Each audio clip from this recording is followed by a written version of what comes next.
Issue 16. Hey, Sally finally has the right coloring! I'd grown a little fond of the way she looked before, but this looks way better. I feel like I've entered a new era in the early Sonic comic. We start out with the Freedom Fighters celebrating Sonic defeating Robotnik off screen, and I'm sure even the target audience for this was suspicious because there's no way he would have defeated the major villain off screen. That'd be terrible writing even by Sonic standards. There's a charming moment where after taking a picture of his friends, Rotor looks like he's covered in soot or something because he used too much flash powder. I like how Antoine complains about only Sonic getting the credit for taking out Eggman, when he wouldn't have made it this far without the rest of them. But why is it only him? Why did Rotor only credit him in the first place? They're a team. Plus they're all heroes, they're all goody-goody. Like, shouldn't he be saying, "We beat Robotnik"? Like saying, "We did it"? Especially since he's taking a team photo of all of them, not just Sonic. I really like how Antoine asks, where do we go from here? That's a very good question. One that most characters in a Freedom Fighter situation don't bother to ask. Deposing Robotnik is one thing, but he's rebuilt the entire world's governmental systems to be run by him. Wouldn't getting rid of him leave a massive power vacuum that would throw the entire planet into war as people scramble for power in every country? You could put Princess Sally in charge to replace him, and I guess their plan would be to make democracy and shit happen as soon as they can rather than keeping her in charge of everything. But wouldn't she, or anybody else ever, get used to all that power and be reluctant to relinquish it? She wouldn't be as bad as Eggman. She'd be like an environmentalist and stuff, but still. Even after getting rid of Robotnik, there would still be a lot of work for them to do. And Sally would have to at least be okay at running the world in the meantime. She might have to worry about people trying to depose her. 6 months later, or so it seems. Okay, I guess I should be happy that even the comic itself is acknowledging that the readers have good reason to be suspicious of this, instead of pointlessly trying to keep up the suspense. Especially since we also cut to Sonic getting married to Sally at a ridiculously young age. Yep, definitely bullshit. I like how they actually remember that Antoine was still bitter about Sally liking Sonic instead of him at this point, bringing back the rivalry between him and Sonic. Commenter. So Antoine came from a wealthy background and looks down on Sonic from that. I mean, I always imagined that he had a soldier for a father and that's how he got his military status from nepotism, but he's actually rich. If we saw more of this side of Antoine, if he was more open about this, I'd understand why he was mistreated so much, because I'd have a much better reason to hate him and want his friends to hate him. But instead, he usually just keeps these kinds of thoughts to himself, making the bullying he suffers feel undeserved and creepy. As you probably expected, this is all simulation of Robotnik's, making the Freedom Fighters have good dreams to prevent them from bothering him. Because just killing them while they're vulnerable would make too much sense. Seriously, it isn't like Robotnik to try to make them happy like this, instead of just turning them into robots. It's an interesting story, but its whole premise is based on a plot hole. Robotnik explains that his plan had been to lure the Freedom Fighters to a place with a free chili dog at 2 p.m. sign, fill the area with sleeping gas that somehow affected all the Freedom Fighters the same way, despite them having varying body masses. And that was it. Elita Krabny actually acknowledges how stupid Robotnik's being, so the writers aren't being totally non-self-aware.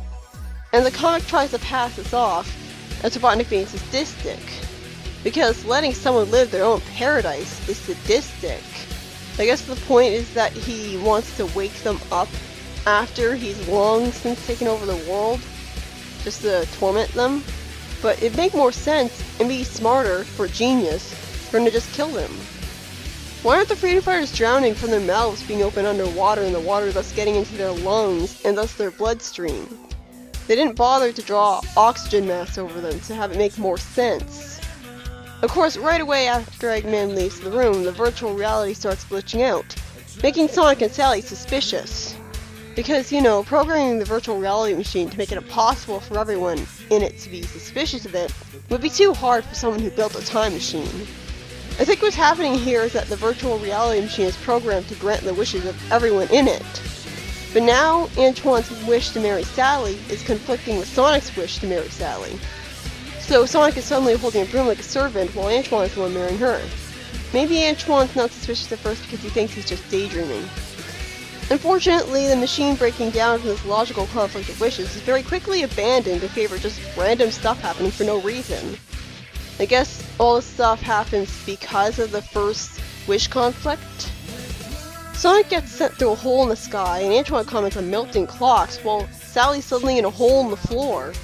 Why would any of them want this to happen? They don't, so why is the machine doing this? And then Uncle Chuck shows up in his more lazy, non-roboticized form and tells Sonic that the world is virtual reality. Why the hell didn't Eggman program this to not be possible? And after Sonic is warped through water to a hill where he talks to Chuck in an easy answer stall, he wonders if Chuck is just a simulation. Why would the virtual reality machine have a machine programmed into its virtual world that would let someone see what Robotnik's doing in the real world and wake himself up and his friends? This goes beyond glitches. Sonic realistically hesitates a bit at losing his paradise before deciding to make the war machine to reverse the course. Wait, why is Sally happy? Wasn't she suspicious earlier at suddenly being forced to marry Antoine? If the machine brainwashed her into being fine with it, why didn't it do the same for Sonic to remove his suspicion?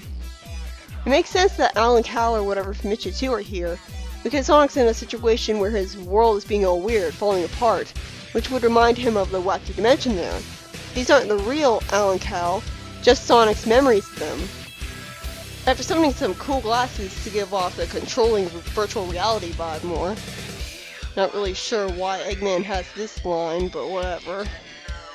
Sonic bluffs Eggman into freeing the Freedom Fighters by sending Eggman's own war machines to the building where he's in. It probably was a bluff, since if the war machines got close enough, they would have probably ended up killing the Freedom Fighters while damaging the building. Maybe Sonic didn't think of that. He then makes the war machines destroy each other and gets his friends out of there. Sally must not have very much faith in him and his loyalty, and she assumed Sonic would stay in the simulation forever. It does make sense that she figured out what was going on, since all that weird stuff started happening. The implication at the end of this, with us seeing the roboticized Uncle Chuck there cleaning up, is that somehow it really was the actual Chuck interacting with Sonic. Although since Uncle Chuck doesn't have the free will to do that at this point, this makes no sense. Now for the second story. Eggman complains that because his plans failed so much, that he thinks the head of the secret intelligence agency on the Freedom Fighters might be betraying him, and they might have inside help, and tells Snively that obviously there's a mole in the organization. Then he questions a mole on who the head of the secret intelligence is. Why wouldn't Eggman already know that? Wasn't he the one who hired that person in the first place? He's the guy who wants to be in charge of everything, so isn't he in charge of hiring? The mole instead doesn't give him a straight answer, while making me wonder why he hasn't been roboticized a long time ago. So Eggman orders him to be taken away, despite believing that the mole knows even less than he does. Why didn't the mole guy just lie?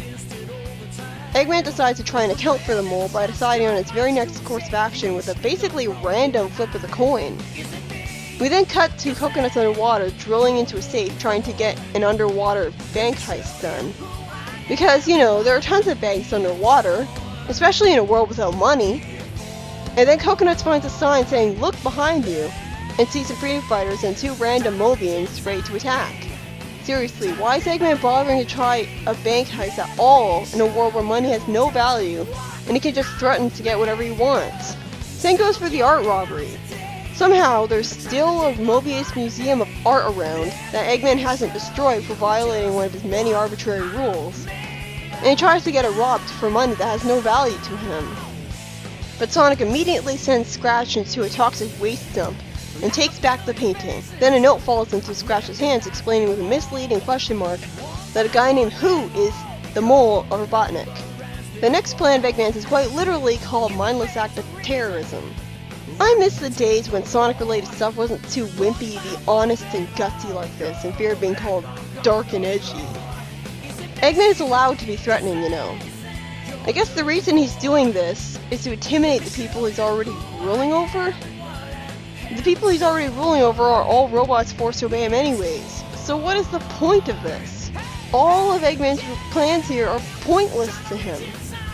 Sonic foils his plan involving an explosive device by causing an explosion against his badniks, which are still functioning afterwards somehow. And another note is left warning Eggman about about the owls being not what they seem. Why the hell is Sonic warning Eggman about someone they're using as a vital mole on their worst enemy? Sonic may like teasing him, but this is actively detrimental to his own team. This is the heroic equivalent of a villain bragging to the heroes and revealing his own plan. Eggman blames the perfectly functional Wheel of Misfortune for the plan's failing for the sake of his own ego, I guess, and decides to take care of Sonic himself.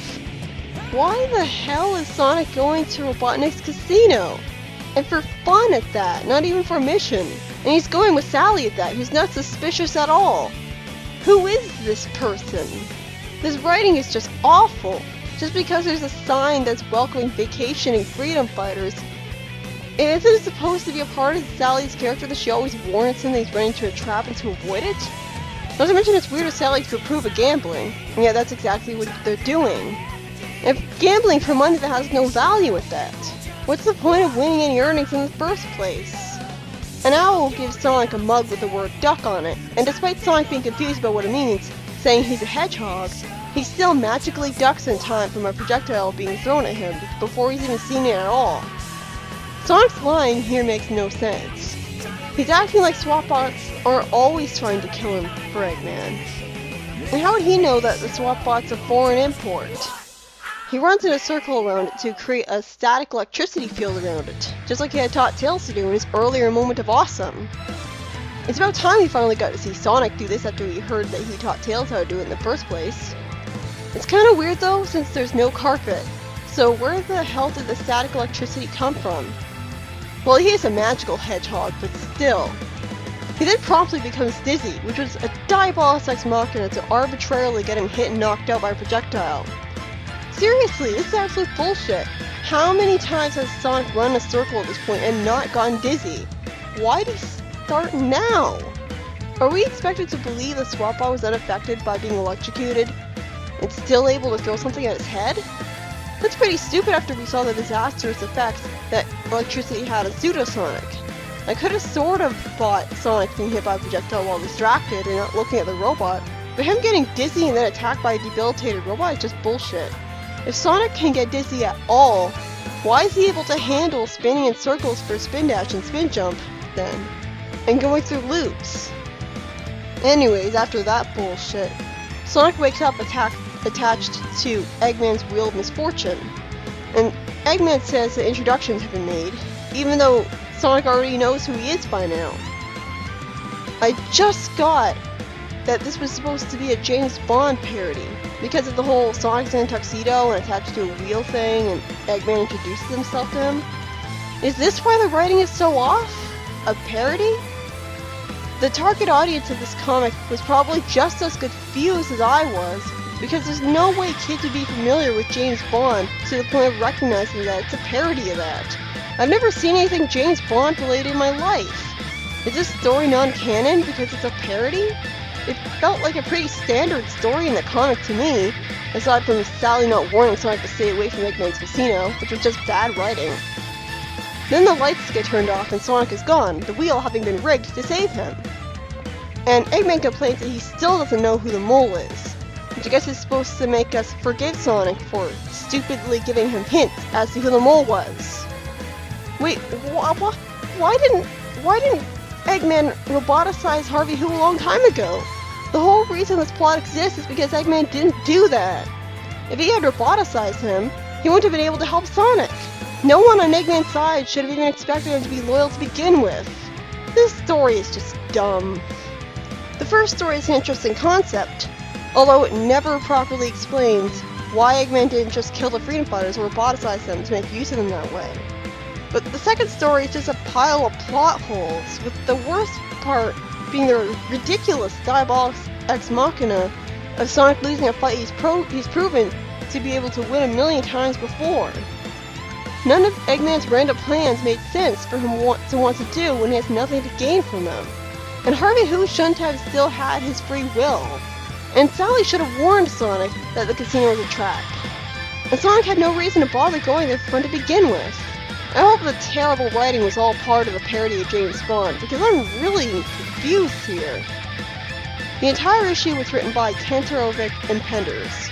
I guess they finally realized it was redundant having two Mikes and decided to cut off Mike Tantaro's first name. And the first one was pretty good. The second one, well, having an intriguing plot of Sonic having a mole for him against Eggman, so I love the idea of this, quickly fell apart from the lack of logic. Again, it's frustrating having two writers be credited because I don't know who's responsible for what. It'd be unfair to blame only one of the writers for the problems of either of these stories.